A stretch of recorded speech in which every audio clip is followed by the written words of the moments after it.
Hello everyone! Today we'll be doing an analysis of Bitcoin, but before that, a brief introduction. On January 11th, my very close friend passed away, and that's the reason you haven't seen my analysis in the past few days. His name was Alexander. He was one of the most honorable people, very kind, honest, decent, responsible, and everything good you could possibly say about a person. But unfortunately, he is no longer with us. He will forever live in my heart, in the hearts of everyone who knew him, to whom he was close, and who was close to him, and I want you to know that such a person existed. Now, let's switch over to the Bitcoin chart and see what's going on there. Bitcoin was trading sideways. We had it marked with a yellow rectangle and a white rectangle. The yellow one is for the global context, the white one for the local. Both of them were broken to the upside, which means Bitcoin has exited the sideways range. There is every chance that this movement will continue toward the target level of $103,000 indicated by the yellow arrow. But it's not all that straightforward. When we stay in a flat for a very long time and then break out of it, it could also be a false breakout. To determine whether this is a false breakout or not, Bitcoin has, let's say, the prospect of reaching the upper boundary of this sideways range, which is either $93,500 or, as marked by the white line, $94,270. If we remove all the markings from the chart and leave only the moving averages, we can see that Bitcoin could very well move towards the 50-day moving average, which is currently around $90,350. If we carefully examine and analyze the daily time frame up close, we can clearly see that yesterday's daily candle completely engulfed and overwhelmed the green candle from January 14th, which had previously set a new local high.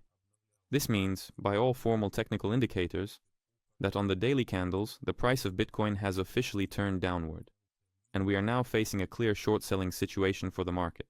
So, on the one hand, we've broken out of the sideways range. Let me turn the markings back on. But on the other hand, we could go down and test both the $94,270 level and the $93,500 level, or even the 59-day moving average if we ignore the markings and look only at the averages.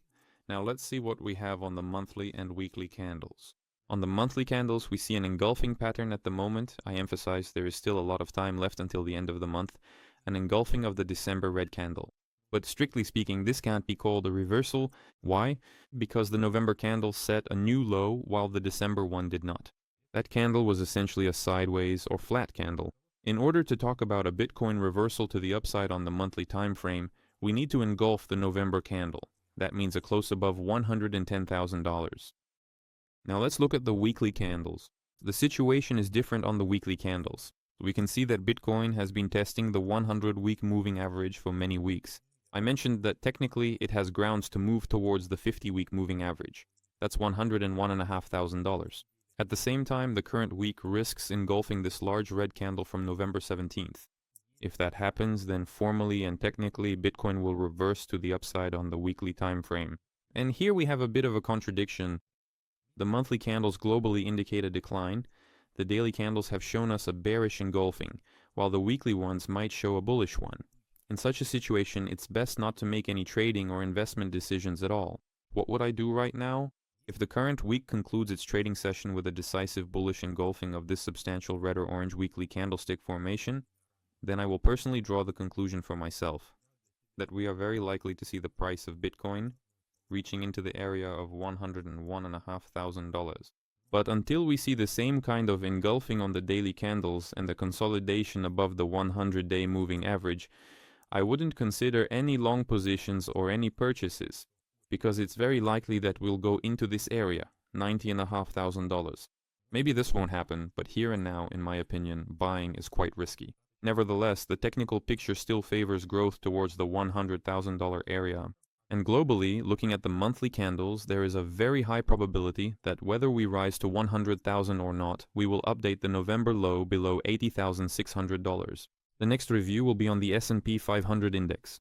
It might be on the Nasdaq, but most likely it will be the S&P 500. Subscribe to the channel and don't miss the analysis if you enjoy it. Goodbye.